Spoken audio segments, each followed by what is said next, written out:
for. Like the red one in particular, I think is in my opinion, is probably the strongest. And it has such a huge effect both at level 1 but also at level 18. Yeah, I agree.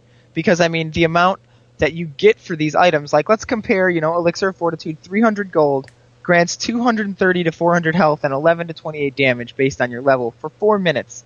Compare that to something like, the Longsword, which gives you 10 damage for 410 gold, or something like the Ruby Crystal, which gives you, 180 life for, 450 or 475? I'm just looking it up now, but I think it's 475. It doesn't use up all your mana? Yeah, it does. Yeah, I'm pretty sure. So it's like, I mean, you get both of those items, plus a little more in each one combined for less than the cost. I mean, it's definitely like something you can use to your advantage. Right. Now, and I think a lot of people underuse it. Go ahead. Yeah. Now, if you're getting at level 1, you really have to turn that into a gank to be really worthwhile, because it will be gone after 4 minutes, and then there's no point to it. So you really want to be able to... I've seen it put to good effect on like Shaco, for example. Really effective on him, or Pantheon. Get that level 1 gank with him. Maybe you get a couple of kills if you can go to another lane, and then all of a sudden it's paid for itself many, many times over. Yeah, I agree. Yeah, like you said, specifically early on. Late game, you can, afford to spend $300 just to make yourself a little stronger for a little while, but early game, that's almost all your money, and you're not going to be able to get any other item of any use besides potions. So like you said, you really need to make that item work for you. Yeah. Later game, I'm a really big fan of the elixirs when you're trying to catch up. If your team is taking a beating and it looks like it's going to be a loss and you're thinking about surrendering, well, if you've got a little bit of money, it's worth, especially if you can get the whole team to do it. Everyone just go get yourself maybe a couple elixirs, the red one and either the green one or the blue one, depending on what kind of character you are. And they stack? Yeah, oh yeah. Like 2 red ones will stack? No. Oh, okay. You can get a red one and a green one if you're a physical champion, or a red one and a blue one. And, just sort of go all in one big team fight. And if the elixirs are enough, they might allow you to, get a lucky ace and just win the game right there. Because late game, if you get an ace, usually that's enough for you to push into the Nexus and win. Yeah, I agree. I mean, I definitely think, like we both said many times, the elixirs are underused and they can change the game incredibly. Like, you made a very good point there. Like, if you guys are losing or just behind, or even conversely, if you're just barely winning and you want to, get the ace on their team and you want to push yourself over the edge to make the game, 100% yours, the elixirs can be, definitely used for that. Yeah. I think one of the questions you can ask yourself is, at any moment, if you think that the next 4 minutes could decide the game, that's the right time to buy an elixir. And they're also very, very significant on the 3v3 map, which is a much shorter game and involves a lot more frequent skirmishes, and you need to be at max power sort of every given moment. Whereas on 5v5, you can afford to save up 1,000 gold or even 2,000 gold before going back to buy an item. On Twisted Treeline, I don't know if you can afford to do that, because you're just going to get stomped at some point. Yeah, I agree, and now that you mention that, it's a good point we need to start making for the item ones, even though we talked about it here, is to talk about the item, the viability of the item not only on Summoner's Rift, but on Twisted Treeline, because the items definitely change their usefulness on certain maps. Yeah, absolutely, I agree. Alright, so I think that's good for the elixirs this week, and now we're going to go to the section of buff and debuff, which is where me and Quill talk about each of us one champion who we want to buff or debuff, but not both. So for example, this week Quill has Vlad for the debuff, and I have Gangplank for a buff. So since he started out last one, I guess I'll start this one out and talk about Gangplank. Though I do not know that much about Gangplank, I always feel like he's underpowered. Like, the only real thing that he has is his parlay. I mean, he has the ultimate, which is okay, but one thing Quill pointed out to me before we started the podcast is that it's completely random number generated, based. So, if you're getting bad luck with your, whatever, dice rolls, whatever the fuck you want to call them, then, his ultimate is going to be completely wasted. And, to almost completely quote Quill, you're going to either completely miss the one champion you want to hit, or just not do, enough damage to the champions that you need to do damage to.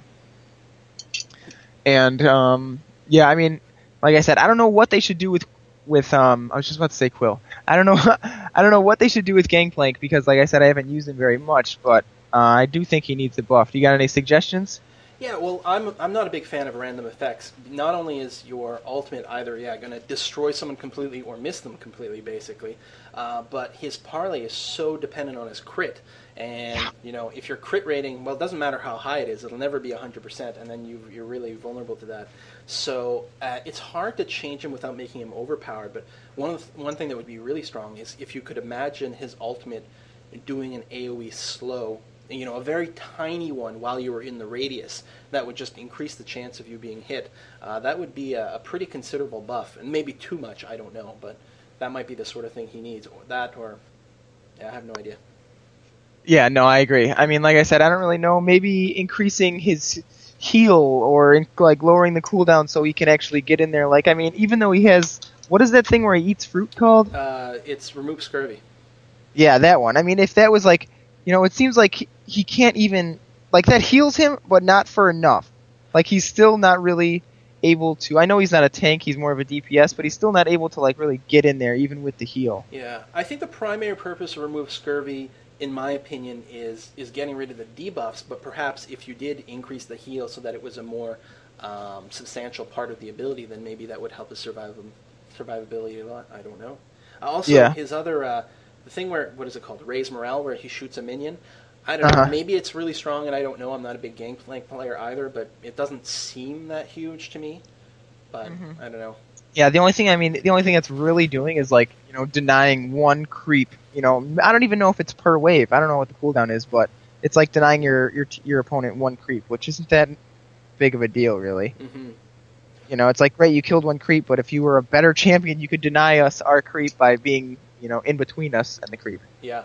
One neat trick, just that it's a bit of a side point here, but I've seen with Gangplank, if you're going middle or something like that, I've had a Gangplank stay in our base where the minions spawn, wait for them there. As soon as they spawn, he would shoot one with Raise Morale, and that way the cooldown would be up as soon as possible. And what it meant was that in the middle, he would level up consistently ahead of the other guy, and it would give him, a slight edge.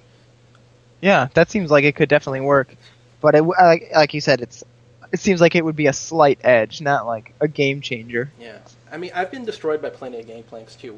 If they get some early kills or something like that, they're just going to parlay you to your doom. But I don't like the random aspect myself, so maybe there's something they can do there. I agree, but that's about all I got for Gangplank. So let's move on to Vladimir, who we should have plenty to talk about. Yeah, well, we've already talked about him plenty this episode, but my thing for this, I chose him as a champion I would like to see debuffed a little, just because I find his Pool of Blood move so incredibly frustrating to deal with. And I mean, I know that's the point, Sanguine Pool, it is his escape mechanism and he needs it, but he seems like he submerges himself for so long. It's 2.5 seconds, which is eternity in a team fight. And he's mobile while it's at. It's not just that he's invulnerable, but he's invulnerable and mobile and doing damage at the same time.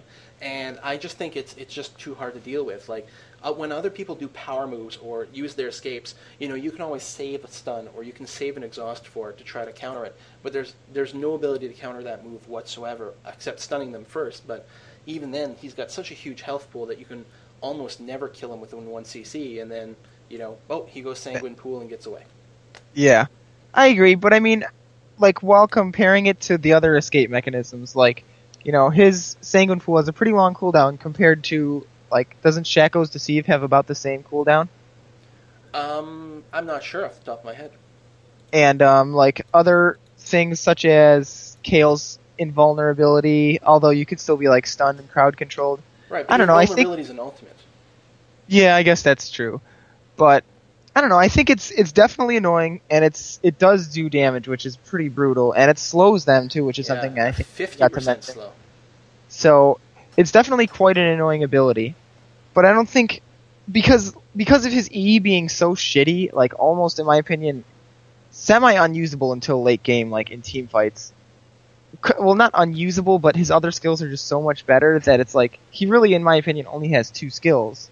He has the Q and then the pool. The ultimate doesn't come up often enough, in my opinion, to really warrant it being mentioned. Right, and I'm not saying that any of those other abilities are overpowered. In fact, perhaps they need a buff, and especially if they debuff Sanguine Pool somehow. But it would not surprise me if at some future patch we actually see the duration on that decreased. Yeah, no, I could definitely see that. I mean, 2.5 seconds is a lot, but even then, like, I've still been able to, like, if they like exhaust you before you pool, the exhaust will still be on and stuff like that, so you won't really be able to move fast.